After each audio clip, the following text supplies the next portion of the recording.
Hello everyone, and welcome to another Entrepreneurship interview of the Museum of Entrepreneurship, the first digital museum dedicated exclusively to entrepreneurship. Today with us we have the CEO and founder of Gate, Mutjaba Shaikhani. Hello Mutjaba, and thank you for accepting our invitation.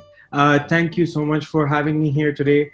It's truly a pleasure to speak on this amazing platform, and I'm really looking forward to the interview. So, for the speakers to get to know you, tell us a bit about yourself, your background. I'm 23 years old. I am from Pakistan originally. I have lived in Dubai for almost all my life. I moved to Dubai at a very early age, and then I moved to the UK in 2016 to pursue my education.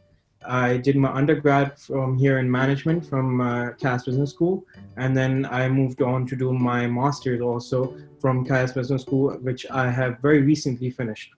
So, did you always consider yourself becoming an entrepreneur, or did you have other careers in mind? So I was a student. I studied entrepreneurship in my master's. So being an entrepreneur will always and was always the dream. Having that dream and really understanding that when you see an opportunity and trying to capitalize on that opportunity is when the dream actually comes alive. So let's now discuss about your business. Tell us about Gate and what is it actually? Gate is essentially a disinfectant chamber. You can, in a nutshell, you can say it is a sanitization walkway. When you go back around 7 to 8 months, this is when the lockdowns and the international flights being closed and countries stopping their closing their borders. So there was a lot of uncertainty in the market. There was a lot of ambiguity in consumers, in retailers. At that time, I did not know that the product is going to be a success to this rate, but I certainly knew that it was going to be a good product fit for that time. And I played the card right, and I think the situation certainly did help a lot at that time. If you're talking about 7 to 8 months ago. So I suppose you have an inspiration, as most of us. So inspiration of becoming an entrepreneur was always there. It was especially after I studied the subject. But like I said, everybody sometime or somewhere in their life thinks of becoming an entrepreneur, but it really comes down to if you're able to capitalize on an opportunity or not. So, and I'd still say that there's a long way for me to go to really call myself a proper entrepreneur. So now tell me about your family, your education, how they affect you in your entrepreneur's career so far. So my family upbringing was very different because we moved from Pakistan to Dubai at a very early age. It was very difficult for my family also to establish themselves in Dubai. I am the third generation of the family business, and but it certainly helped me because a business or these conversations were always the conversation at the dinner table. So I was certainly guided throughout my life how to make decisions, and I was always open to ask questions about anything to my family in terms of business. And from a very early stage, I was brought into the practices which are right and which are wrong in terms of the business world. As you said, you are a young entrepreneur, right? Yeah. Started like 8 months ago. Yeah. So I suppose you have some problems you are dealing with.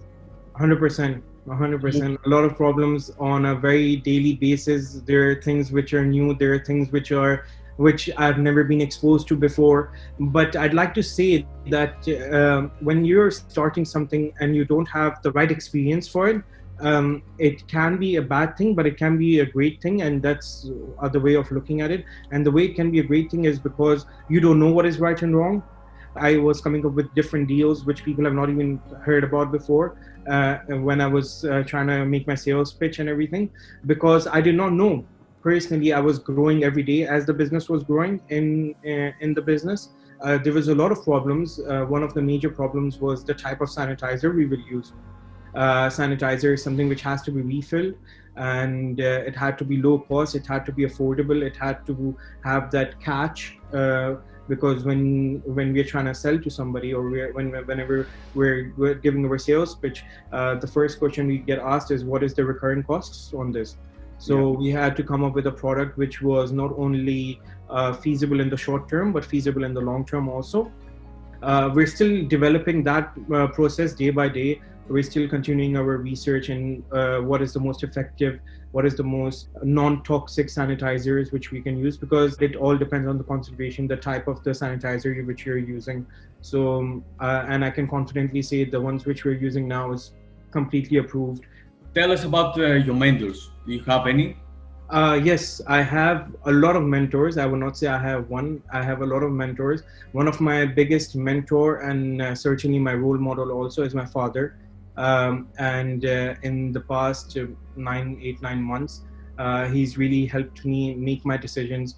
He's really given me the free will and the power of making my own decisions, but also at the same time guiding me to the right process. The ability of taking risk when you know that you have somebody like your own father behind you and helping you out. The ability of taking risk becomes a lot more. Having a mentor, having my father, it was a part of the long vision. It was a part of the long vision, and it was certainly a helpful time for me to get guidance. Atlantis, which is the biggest hotel, which can be considered one of the biggest hotels in Dubai, placed an order. And when this order was placed, it was a major breakthrough for the company itself. For me, it was that yes, I had a product which was proof of concept, and now it's being installed in one of the biggest hotels in Dubai. So really, what is next? How do we really define, and how do we really market this product even further to really help out in the society and really help the uncertain times of the virus? Where do you see your business in the future?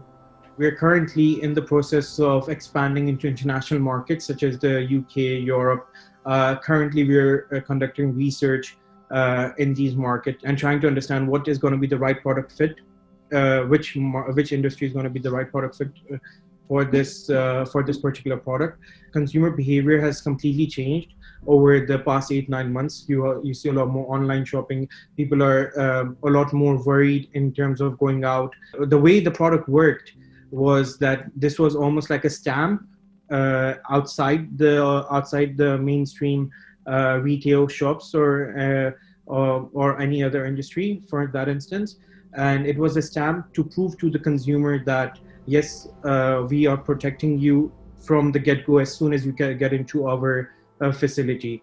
And I think that has an effect on the footfall because of the product. I do see the business expanding into international markets very soon.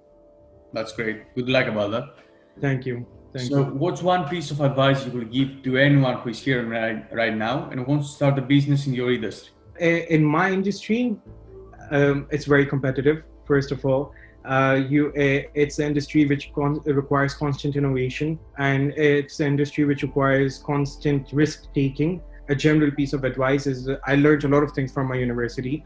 One of the major factors was while I was doing my business, that is the same time while I was doing my master's also, rather than understanding a case study, I was using my own case study and putting solutions to that. Stefania, which is our professor, I remember she said that at the end of the day, it's really important that you don't think that much and you start actually executing. So you're executing whatever idea you have.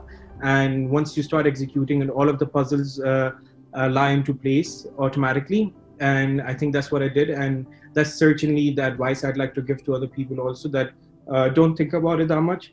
Believe in the idea, stay determined, stay focused, and all of the puzzles will automatically fall into the right place. So final question, Mujtaba. Entrepreneurs daily experience success, but also failure, right?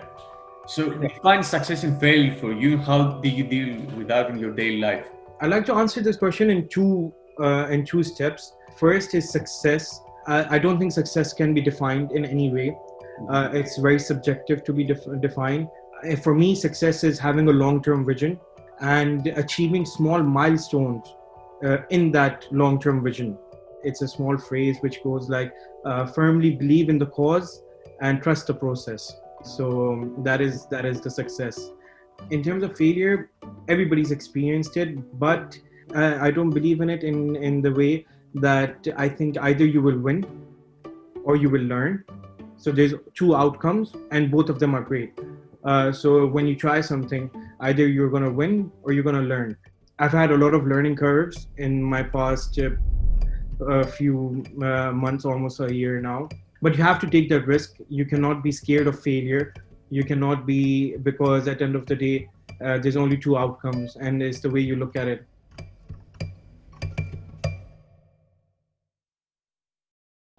To everyone else who saw the interview, don't forget to subscribe to our YouTube channel, follow us on Instagram, and check our website. Thank you. Bye.